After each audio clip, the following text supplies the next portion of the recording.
Hello friends, welcome to Saritha natural vibe. Karthika మాసం శనివారం కావడంతో కృష్ణా జిల్లాలోని తిరుమలగిరి వెంకటేశ్వర స్వామిని దర్శించుకోవడానికి భక్తులు పోటెత్తారు.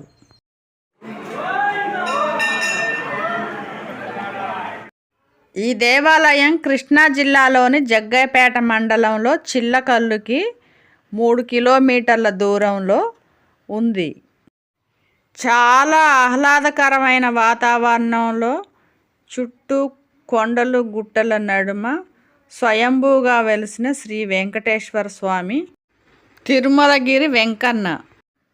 పూర్వం భరద్వాజ మహర్షి కృష్ణానది దగ్గరలో ఉన్న గుట్టపై ఒక ఆశ్రమం ఏర్పాటు చేసుకొని ఘోర తపస్సు చేయసాగాడు. ఆ మహర్షి తపస్సుకు మెచ్చిన శ్రీ మహావిష్ణువు ప్రత్యక్షమై నీకేం కావాలో కోరుకో అన్నాడు. అప్పుడు ఆ మహర్షి స్వామివారిని ఈ విధంగా కోరాడు. స్వామి, ఈ కొండపై వెలిసి కలియుగంలోని భక్తులను అనుగ్రహించాల్సిందిగా కోరుకున్నాడు. అప్పుడు శ్రీ మహావిష్ణువు భరద్వాజ మహర్షి కోరిక మేరకు అఖండ శిలారూపంలో వెంకటేశ్వరుడు స్వయంభూగా అవతరించారు. తిరుమలగిరి వాసుని వెనక భాగంలో రాతి పుట్ట ఉంటుంది. ఈ దేవాలయం విశిష్టత ఏమనగా రాతి పుట్ట వెంకటేశ్వర స్వామి కలిసి ఉండడం ఇక్కడ విశేషం.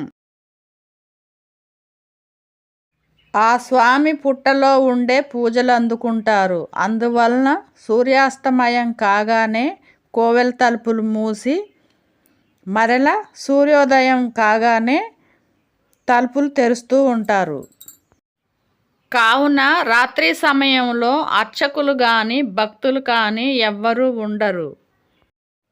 రాత్రిపూట సమయంలో స్వామిని సేవించడానికి ఆదిశేషుడు ఇతర నాగులు కలిసి వస్తారని, వారు వచ్చిన సమయంలో ఆ పరిసర ప్రాంతమంతా మంచి సువాసనలు వెదజల్లుతూ ఉంటాయని, ఆ దేవతా నాగుల్ని చూసిన ప్రత్యక్ష సాక్షులు కూడా ఉన్నారని చెప్తుంటారు.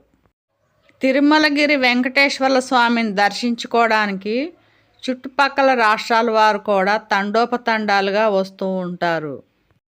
ఉగాది పండగ 15-20 రోజులు ఉందనగా అధిక సంఖ్యలో భక్తులు వచ్చి స్వామిని దర్శించుకొని తమ మొక్కులు చెల్లించుకుంటారు.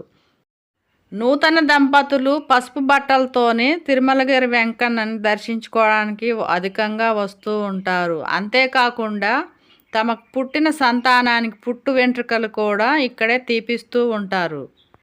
ఇక్కడ వరాహస్వామి కూడా స్వయంభూగా వెలవడం విశేషం.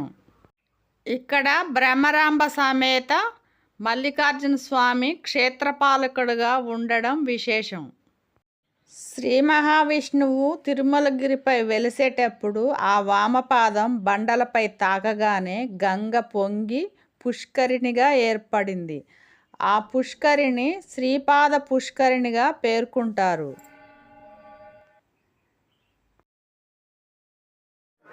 ఇక్కడ కొండ చుట్టూ వెంకటేశ్వర స్వామి కాపలాగా 9 మంది ఆంజనేయ స్వాములు ఉంటారండి. వాళ్ళలో మనకి ఇక్కడ 2 స్వాములు దర్శనం ఇస్తారు, కింద ఒక స్వామి దర్శనం ఇస్తారు, పైన ధ్వజస్తంభం దగ్గర ఆంజనేయ స్వామి ఉంటారు. అటు ఘాట్ రోడ్డు వైపు ఆంజనేయ స్వామి వెలుస్తుండగా ఎవరు భక్తులు చూశారని చెప్పి సగముఖం దగ్గర ఆగిపోయారండి. 5గురు దర్శనం ఇస్తారు, 4గురు మాత్రం కనిపించకుండా కొండ చుట్టూ కాపలాగా తిరుగుతారని కనపడుతుంది. ఇక్కడ కొండ చుట్టూ 9 మంది ఆంజనేయ స్వాములు కాపలాగా ఉంటారని, 5గురు ఆంజనేయ స్వాములు ప్రత్యక్షంగా ఉంటారని, ఒక ఆంజనేయ స్వామి వెలుస్తుండగా ఎవరో భక్తులు చూడగా సగంలో ఆగిపోయారని, ఇంకా కొంతమంది ఆంజనేయ స్వాములు కనిపించకుండా కొండ చుట్టూ తిరుగుతుంటారని చెప్తుంటారు. కొండపైన బ్రహ్మరాంబ సమేత మల్లికార్జున స్వామి దేవాలయం దర్శనమిస్తూ ఉంటుంది. ఆ దేవాలయం పక్కనే మహాబిల్వ వృక్షం సంతాన వృక్షంగా పిలువబడుతుంది. సంతానం లేనివారు ముడుపులు కట్టి ఊయలు కట్టి తమ మొక్కుల్ని ఈ విధంగా తీర్చుకుంటూ ఉంటారు. 75 సంవత్సరాల క్రితం కట్టిన ఉయ్యాలను మనం ఇక్కడ ప్రత్యక్షంగా చూడవచ్చు.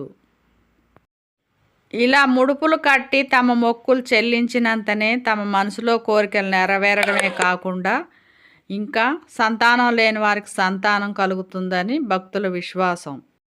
Thank you for watching.